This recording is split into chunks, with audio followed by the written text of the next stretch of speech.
Shoe time, but nobody has any shoes. So. What if every time we started a live, we had like a thing like at the beginning of the kids' TV shows we used to watch when we were little? Okay. Where it's like it's like a big picture comes up and it's like, you know what I'm talking about? Like an intro or like a screen one? I don't know. I just remember when we were little, the kids' TV shows had some kind of channel. It wasn't like related to the show itself. It was more like to the network or the channel. Oh, yeah. Like it was like, after these messages, we'll be right back. Something like that. Yeah. Or like at the beginning of the movies. Oh, where it does the with the sounds. Yeah. Or before that, when it has the little music with the little people telling you to throw your garbage in the trash. That was the movie theater, right? What was that one that everybody used to? Did you have the one where everybody used to do the clap at the movie theater? What is that? Which one was that? What movie theater was that? You guys were everybody would clap with it. It was like a song.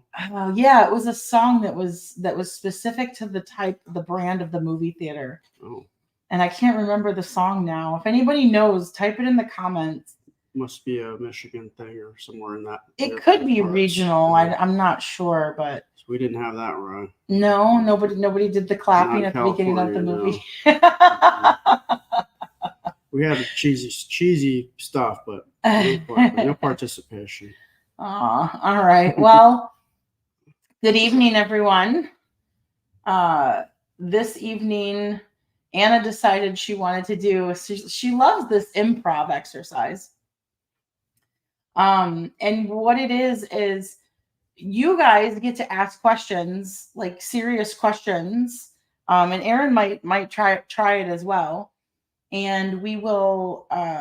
Anna will respond to your question with improv. Yeah, so I'll tell you the rules of improv. There are 3 main rules of improv, okay? I'll save the best for last, the most important one.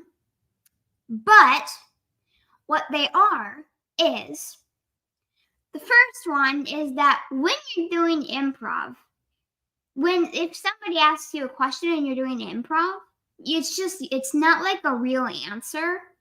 You just totally make it up. But to make it sound fun, do some other cool stuff with it. Like what? Like, if you had, let's say the question was, how are clouds made? You know that clouds are made by vapor that come up and form a cloud of gas, right? Yes. That's the real answer. Of course. But if you were doing improv, you could say like, clouds are made from, and then you just go do some, like a few sentences about like some fake thing. Like the off-gassing of lemons from the lemon pastures. When the chickens walk through them, creates a plume of lemon cloud, goes up into the sky. Yeah. Yes. And then it forms a cloud. Yes. A yellow cloud specifically, where the rest of the white clouds are actually formed by book papers that get shriveled up and put in water, and then it forms a cloud. What's the second rule? The second rule is just be fun with it. Just like hang out and be like, oh, this is fun, and try to make it sound as real as possible without actually it being real. And the third one? The third one, most importantly, That's always the third most important rule when it comes to any type of acting, right? Mm-hmm. Suzanne says lemon vapor comes out of my disposal when I put lemon rinds down there. See, she's making clouds in the kitchen. Very cool. All right. So we can get started anytime. You guys can just throw questions out there and I will share them. And are you going to give this a try? I'll watch her, see what she does, and see if I'm up to it. Yeah, I'll do the first like 2 or 3, and then you can see if you want to do a couple. Okay. Well, while people are getting their questions into the comments section, why don't you ask her a question? Okay. So how did the dinosaurs become extinct? The dinosaurs became extinct because there was like barely kind of any water in there. And so there was that little one pot of water. The humans, there was only one human like we are right now at the time. And so they scooped up all the water and took it to their home. And then they put it in a little tissue box. And then they threw the tissue box outside. And then the dinosaurs didn't have enough water to drink. So they just became extinct. And then a big cloud of dust and lemon juice and all kinds of weird stuff came over them. And then it just wiped them out of the earth. Wow. Okay. Brittany wants to know how peanut butter is made. Peanut butter is made if you take a little thing of butter and mix it in with some chocolate and a little bit of vanilla extract. And then you mix it in with just a little itty bitty, like maybe even if it's like in a little bottle, just one squirt of a little, it's like a kind of, I don't know how to describe it's essentially like if you take water and mix it with sugar and a little bit of wine, and then you stick it in there, and then you put it in the microwave for 20 minutes, and then you stick it in the fridge overnight for 3 nights, and then you get peanut butter. Wow. It's a long process. I know, it's quite long. Charlotte wants to know, how does the ear work so that we can hear? Well, how it works is that when all the sound comes in, it doesn't come in like, there's things called sound waves. That's not true. It's totally different. Actually, what it is that it's not a sound wave. Our sound is just when we say things like we are right now. What happens is the sound goes out and it's like a little air. And so when the air gets into your ear, then it goes through a spiral of some tubes, and then it reaches your brain, and the brain tells you what it's hearing just by the air and the molecules in it, which have like all kinds of nutrients and stuff that the brain needs to figure out what's actually hearing. And that happens all in a fraction of a second. Cool. Erica wants to know, what is the strongest muscle in the body? The strongest muscle in the body is actually not a muscle. Actually, it's super interesting because it's your stomach. Your stomach is the strongest muscle in your body because what it does is when like food gets into it, it can stretch, but it's also super interesting because it like has so much cool stuff in it that it's all like it can happen in like 2 seconds, the entire digestion process in the stomach, and that's why it's considered the strongest.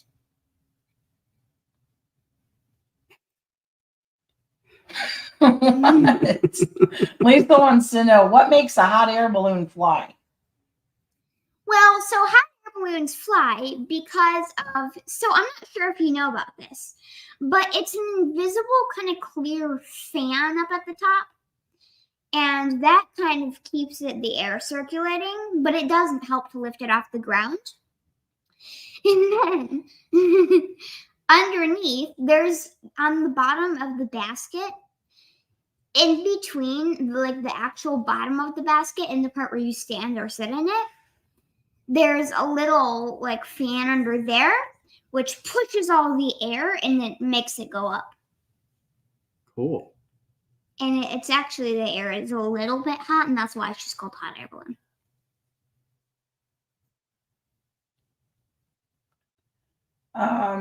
Karen wants to know, how do you get rid of joint pain?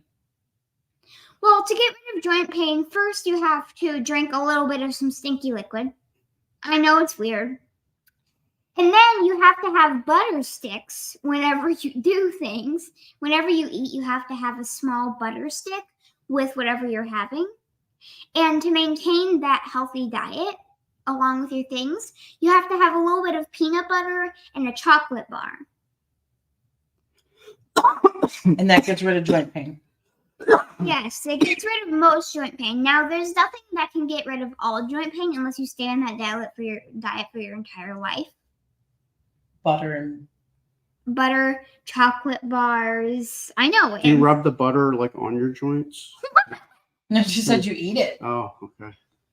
Yeah. And that diet, when it gets digested, the nutrients that come out of it spreads throughout your body, and when it hits the little joint, it's like, down. It's like, oh, why? What it does is it sends a little neuron signal into it, and that neuron signal triggers the brain to think it's just numb. And so it doesn't necessarily get rid of joint pain, but it's just so you don't feel it anymore. Mm-hmm. Michael wants to know, what do skunks consider stinky? Skunks actually consider some things that we don't consider stinky to them. Like, we don't think freshly washed apples are stinky to us, but they think that's stinky to them. They think, oh, this camera right here is stinky to them. They think memory chips are stinky. They think pretty much everything that we think is not stinky is stinky to them, and like their stink, that's stinky chips? to us, but it's not stinky to them. Memory chips? I've never heard of that brand. Is that Kettle or regular? It's Lay's memory chips. The Pringles. No, that's not what it is. Memory chips are like little chips that go in cameras that save all the videos and stuff you put on them. That kind of memory chip. So basically, they don't like electronics. Well, no, they don't like apples. That's stinky. They don't like walls. That's stinky to them. They don't like walls. What if the wall happens to be stinky? Then they think it wouldn't be stinky. Oh. So it's essentially everything that we think is stinky is not stinky to them, and everything we think is not stinky is stinky to them. Got it. Betty says, why do unicorns only have one horn? Unicorns have one horn because of the neurology. Yes, unicorns only have one horn because that's just how they were developed. And so when unicorns are born, they're actually born with no horn. Now, their horn develops as they get older and older. But actually, you know how when you see a unicorn, their horn is so shiny and beautiful? Mm-hmm. Actually, right before they're about to pass away or when they get elderly, their horn stops glowing as much. That's sad. What determines how long their horn grows? I mean, just their genetics helps them determine that. Mm-hmm. Their genetics, well, it's actually not their specific genetics. It's their dad's genetics. Mm-hmm. Okay. So it's their dad's genetics that determines how long the horn will be. All right. Or if it's not the dad's, let's say it's mostly from the dad's genetics because the dads usually have the longest horns. But sometimes it can be the mother's genetics. This is not funny. This is real. Sometimes it can be the mother's genetics if the horn is longer than the dad's. So essentially, whichever unicorn has the longest horn, hopefully the dad's, gets to determine how long the horn is on a unicorn. Now, unicorn's horn pretty much, as a baby, it probably will only go to about 9 inches. As an adult, it'll probably go to maybe 20. So. That's pretty interesting. Yeah. Yeah. Whichever parent of the baby has the longest horn determines how long the horn. Well, I'm glad that you know about this. Well, I don't know if I'm glad that you know about this. But anyway, do I want to try one? Yeah.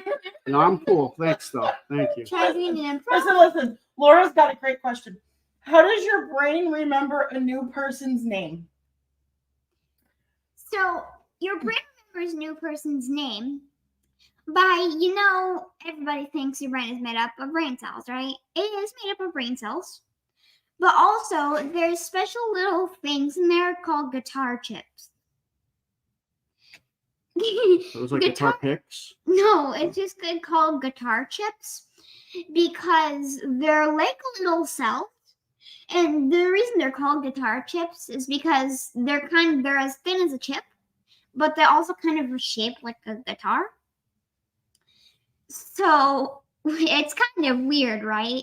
But so guitar chip cells, as some people call them, that's what holds most of the information. Now, one little guitar chip is microscopic, and it can hold up to thousands of decillions of information. Decillions? Yeah, decillions is like 10 trillion. Okay. Maybe even quadrillions, sextillions, octillions, novillions. All those are under decillions. Maxine wants to know, why does corn pop? Well, corn pops because inside the corn, the nutrients, some of them actually grow too big, and then they pop the little corn kernels. But it can be different. There's another case that it's a rumor. I'm not sure if it's even correct. But the case is that people think that it's not actually the neurons in there and the cells in there that get too big and the nutrients. It's actually what they think happens is that when the corn actually grows, there's just too many nutrients and stuff in it, and that's what makes it pop. Mhm. But other rumors say that it's just one giant nutrient that makes it pop. Just one.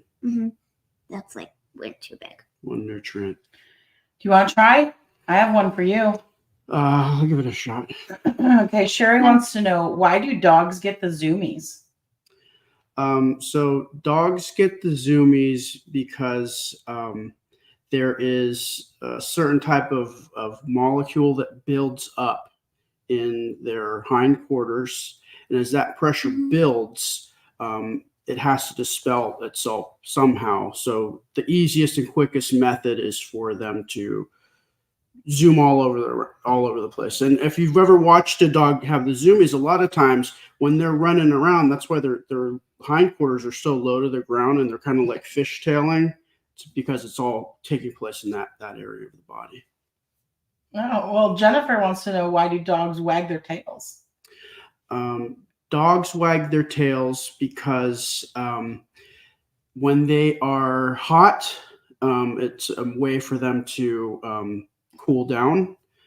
It's kind of, like when you do this, if you're hot, you do this. That's all they have. They've got their tail. So that's what they do. And sometimes they help other people. So if like you get a dog wagging their tail, they're being nice to you. That's good manners for dogs. What if they're like, maybe it's not just helping them cool off? What if they're like, so sometimes they wag their tails because they're like excited?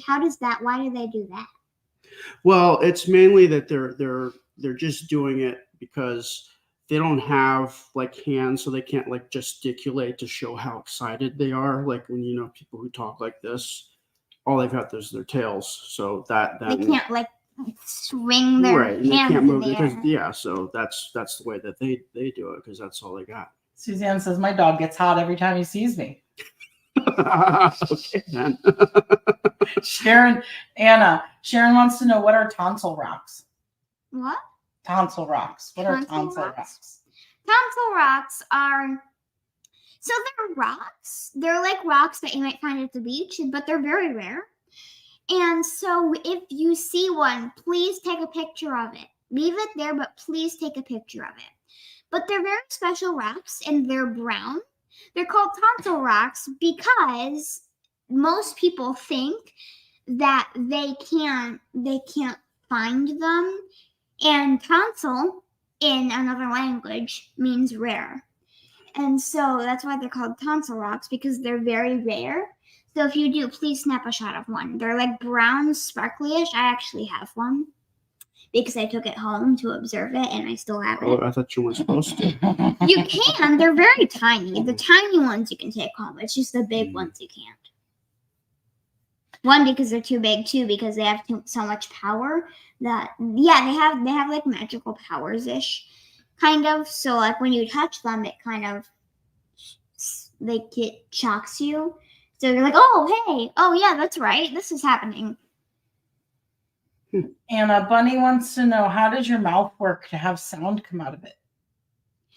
Well, the reason your mouth works to have sound come out of it is because when you're talking, you activate a special molecule that's up at the roof of your mouth underneath that skin up there. And that's why if you feel your tongue against the top of your mouth, you'll feel a little bump. That's where that little molecule is. And that molecule allows you, it has like little speaking neurons that it sends out throughout the rest of your mouth. And they produce the sound because there's neurons that come from the brain. Those neurons come from the brain. And so they gather all around. And because what you're thinking right now is probably what you're going to say. So those neurons get ready to make the sounds and imitations of the words. Very cool. Aaron, Darlene wants to know how cotton candy is made. So cotton candy is actually it comes off of a certain tree. So they have farms, cotton candy farms, where certain time of year, the tree will produce this kind of pollen that's kind of wispy. And so they take these big nets and they have to go and collect it all. And they put it in big giant garbage bags and then they'll send it off to all the different fairs and events that have cotton candy.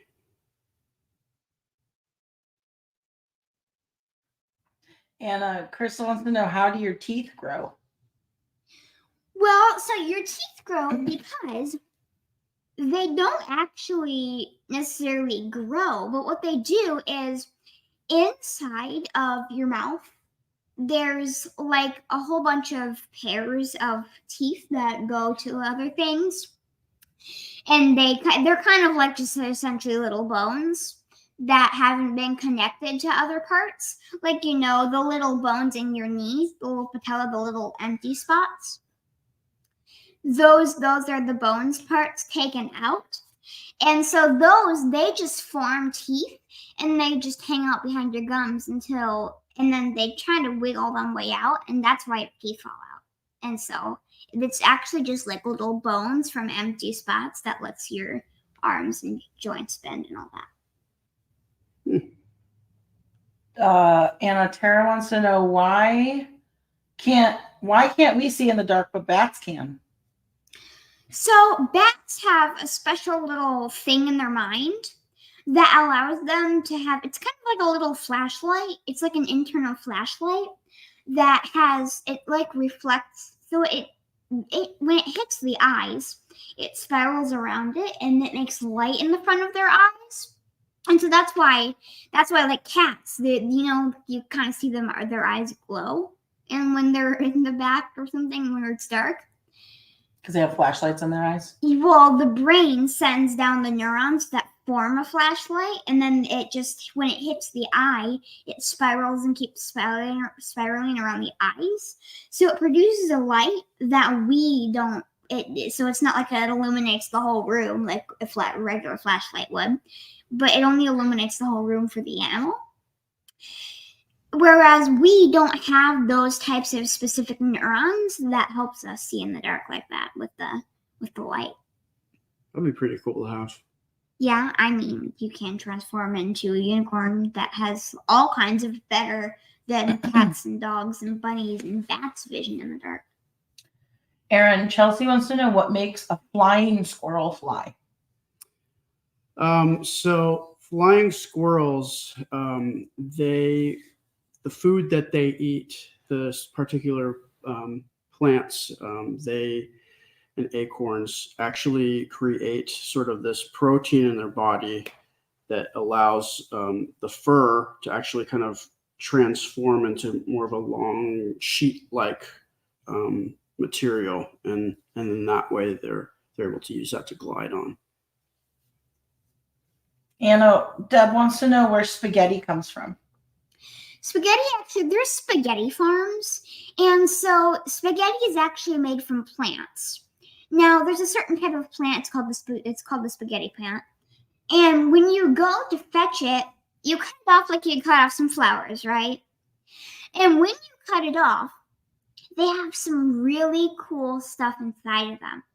Now, inside of them is a small yellow strip of pollen, And so they cut it in half, and then they take out that pollen, and they stick it all in a little bag, and then they carry it back to their little barn where they can fetch it up and make it.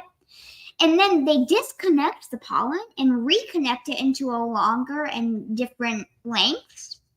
And then they use a little kind of noodle-ish, the kind of like slimy-ish part of the noodle. That's like the coating that goes around the pollen. And then when it gets all the way around the pollen, that's what makes noodles, any noodle in particular. But that's just what makes the noodles. And then they have different plants that make the different kinds of noodles depending on what kind of pollen they have. And each pollen has some different nutrients in it, and that's what makes it different. So they've got like ravioli plants and fettuccine plants. Well, so ravioli plants, they don't actually come from like little sprouts like you may think on a farm, but they actually come from trees. Now, so trees, if you scrape out the bark a little bit and then you get that like sap, you mix it with a little bit of the pollen you get from the fettuccine plants. And then you mix it up with some flower buds, which you like open up the flower bud, and inside you get some of that different pollen, just the regular pollen. And you stick it in there, mix it together, and then you put it overnight. You put it overnight in the little ravioli, like a little holder that makes it shape. Mm-hmm. And then when they're done, they make a deep little pocket, and they stick all the insides in it when it's ready, and then they kind of sew up that pocket with a little bit more ravioli, and then that's how they make the ravioli. Cool. And then they stick it in little bags, and then they send it out to be shipped. Neat. Aaron, Amanda wants to know, how do we get our taste buds? So taste buds are created when you are eating food. It causes a chemical reaction to stimulate your tongue and inside your mouth, which then grows receptors that you can then experience flavors with. Anna, Sharon wants to know how solar storms affect you. Solar storms affect me? Yes, yeah. So, me as a person, solar storms are just when there's a lot of sunlight. And it's because there's so much sunlight, what happens is when it gets into my body, it triggers other like molecules and chemical reactions, which then it only makes my skin red to say, hey, you should do something about this. I'm not sure why you're in the sun too much.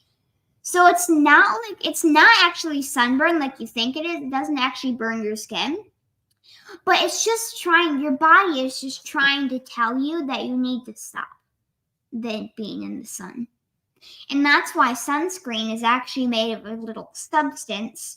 And that substance is do you know the name of the substance? No. Chlorofluoride. Chlorofluoride. Yes, chlorofluoride. And chlorofluoride has it's essentially like a slimy-ish substance. And they mix that with some milk and a little bit they take receptors from, like if they have like little receptors from pollen, they take that and they just kind of sprinkle it like you'd sprinkle sprinkles on a cake. And they just sprinkle it around in their little mixture. And then they mix it all together in a little blender, leave it overnight, and then they stick it in the tube. And what they do is they cut the top off the tube first.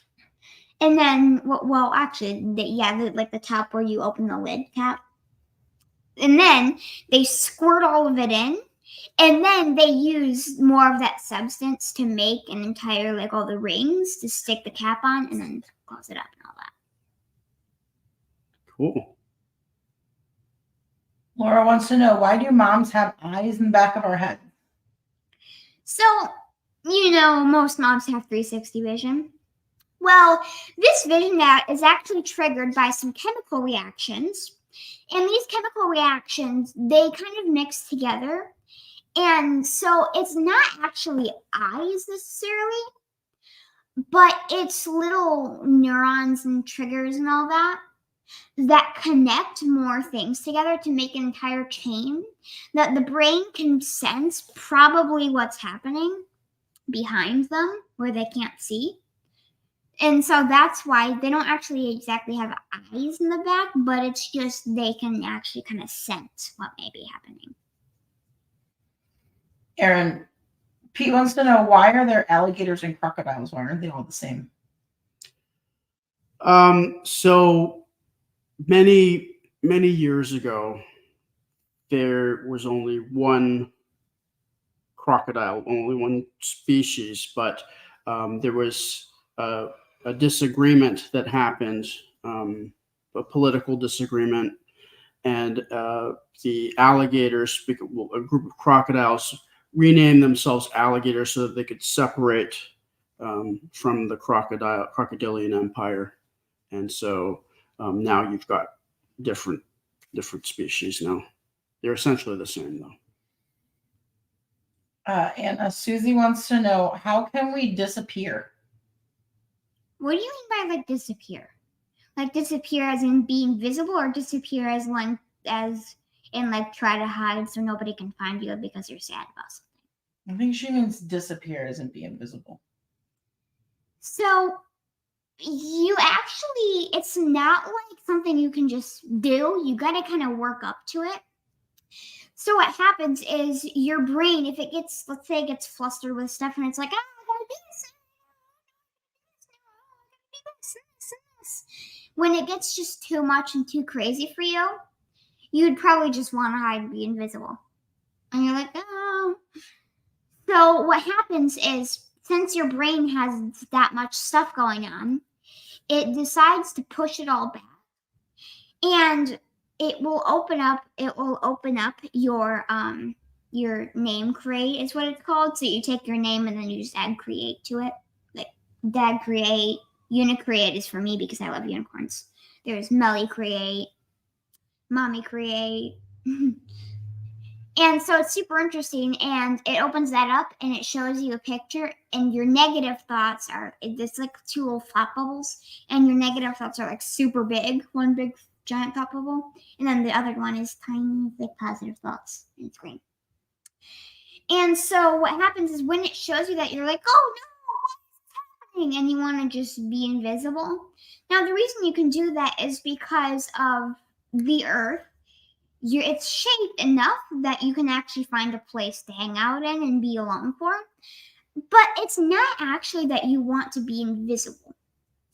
Now, when this happens, instead of wanting to be invisible, all you really want to do is just have some time to yourself, really. So what you do is you try to be invisible by going where nobody can see you, but that still doesn't make you invisible. So you're not ever actually invisible, but you can pretend like you are in another world, maybe. But you're not ever always invisible, but you can be invisible, like by hiding. But that's not exactly invisibility. So it's not exactly like a thing you can just do. You got to work up to it. Aaron, Tiffany wants to know, why does our hair turn gray? So our hair turns gray because of the ultraviolet light over the course of time. It starts eating away at the surface layer outside of your hair, and eventually it starts fading. Kind of like when you have a picture and it's like in the sunlight, it starts sun fading. That's basically what happens to your hair. You kind of just with ultraviolet light? Yeah, just damage over time. Anna Hedrich says, what does a uvula do? A uvula. What does a uvula do? I don't even know what that is. Okay. Well, I just ruined the whole thing. End of improv. Yeah. It's like, I don't even know what that is. Well, that's what improv That's is. the point. Yeah. You just gotta roll with it. Because that's not an actual term. It absolutely is. It's a very real term. Mm-hmm. uvula is a real thing. Mm-hmm. Well, In real life, but what is it in improv world? Yeah, go for it. yeah, it's not actually. It's not at. She doesn't know, so world. maybe you should tell her. You know, like when you open your mouth and you, right? Isn't it? Like Oh, she doesn't know, so you should. Uvula is actually if you look in the mirror, if you get a mirror and you look in the mirror, you look at the back of your head, it's where all the hair, like at the very top, like you can see where it comes together. Like it's like where the beginning of the hair is and it starts growing out from. That's where your hair first shows up when you're born. Yeah. The first hair comes out of that center and then it just starts spirals out. spiraling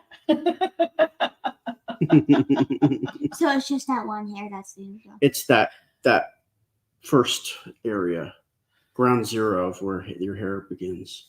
All right, Anna, redeem yourself. Rosie says, where did the stars go during the day? Well, so the stars actually, you know how when you see the sun go down and the moon rises? Well, the stars are they're not actually gases, they're not actually balls of gas. But what it is they're actually just a whole bunch of molecules and chemicals that mix together to create a bright light, but it isn't actually like a ball of gas that's just super bright. It creates a bright light. And so when the sun comes out, it kind of overpowers all those little bright lights. And so that's why it's just that it does that. It like overpowers the tiny little bright lights. And then they just, because they're like, oh, the sun is, why is this here? They just go way up into the very high up above the clouds where you can't even see them anymore. And then that's why. Huh. They go like right above the clouds where you can't even see them in the night unless they come back down. Michael says, how does an elephant wipe its trunk after a sneeze, Anna? Well, elephants use something. It's called the wax tree. Now, a wax tree is just like a little tree with multiple rings around the outside of it that you can actually see, and unless you cut it in half. But it's just like, you know, when you're sucking out the sap of a tree, you make the little circle around it. Well, you just do multiple of those, like all around from top and bottom. And then when that happens, what happens is they use that sap and they just use their trunk to suck it in. And then when they suck it in, that allows it to clean out the whole thing, and then they just spray it out back into the bowl. Karen wants to know how tornadoes form.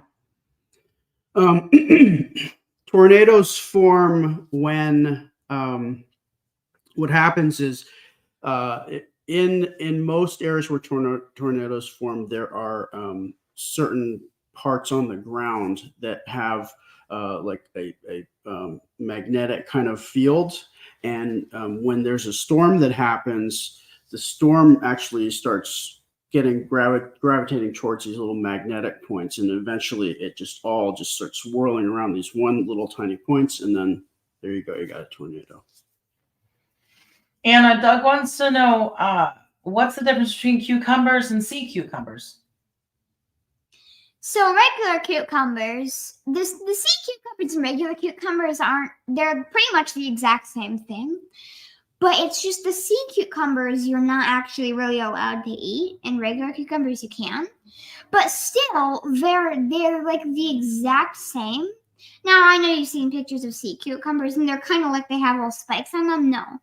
They're actually, if you actually go under there, you'll see that they're as long, and they actually have a cute little face on them that you can actually see. It's like, hello! Is that why we can't eat them, because they have faces?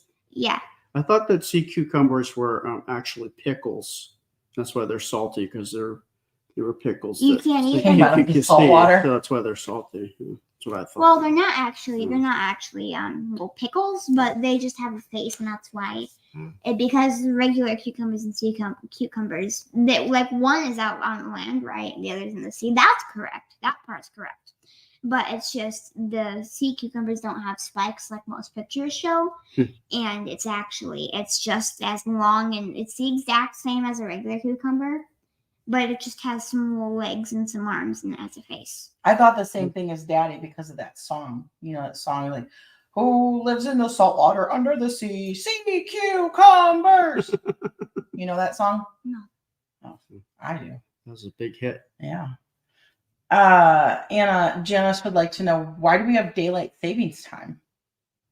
Well, daylight savings time is actually I know it might start like about at spring, and you would think it's probably just you have more fun time in the daytime, but no, it helps the internet really. So when you go, it actually in some places it helps the internet, in other places it just discourages the internet. But what happens is it lets the internet, in some places where it helps the internet, it lets it flow through much easier than it is when daylight saving times is not on. And so that's why you're able to search more things in the summer. Whereas in the winter, it's off, so it's very laggy, and that's why you can't. It's much easier to do things more in the summer than it is in the winter. But the winter is much longer than the summer is, so you're like, it should be the opposite, right? Because you need to do more stuff in the winter. You need to do less stuff in the summer, so it's just like all kinds of craziness, right? But it's actually, but in the places where it doesn't help, it's what you think it should be. It helps when it's off, it helps. But when it's on, it doesn't help at all. It makes it worse. And it's even more laggy and everything. Just whenever you just go on to Chrome and every single page you open, let's say you're searching a golden retriever and it says no internet. Please check your internet connection. For every single thing you do on your laptop, no internet, check internet connection. And so that's why it doesn't work sometimes. But yeah, but it's supposedly to help the internet. Cool. Or not so cool, maybe. All right. I think that's about all we have time for tonight. All right. Yay. You guys did a good job. That was like rapid fire improv. Very nicely done. Why do you like this game so much, Anna? Because it's fun to just make up cool stuff. Do you think do you like that people try to trip you up and you never miss a beat? You just keep going? Unless they say uvula. Yeah, unless they say uvula. That's You're like, I don't know what that is. Short circuit. Uvula. No. Anna's gonna have nightmares about uvulas tonight. Yeah. By the way, uvula is that little dangly. I know what it is. You know what it is. I said I don't know to see what he would say. Oh, You got us. All right. Well, that was fun, you guys. Good job. Thank you. Thank you, everybody, for hanging out, and thank you for all of the wonderful questions. You guys are always great sports and play along really well. I'm sorry if you came in late, you didn't understand what was going on, and you're like, "That's not true. What's happening? Why are they talking nonsense? This is crazy. That's the point. It's not What is supposed to be that? true. But yeah, all right. Well, have a great rest of your night, you guys, and we'll see you again on Friday. Friday. We'll see you again on Friday. Like what? Which day? Hey, pay attention. I think that there's a big surprise coming Thursday. Pretty sure that Thursday is going to be a big day. So, yeah. Anyway, we'll see y'all Friday. Bye. Bye.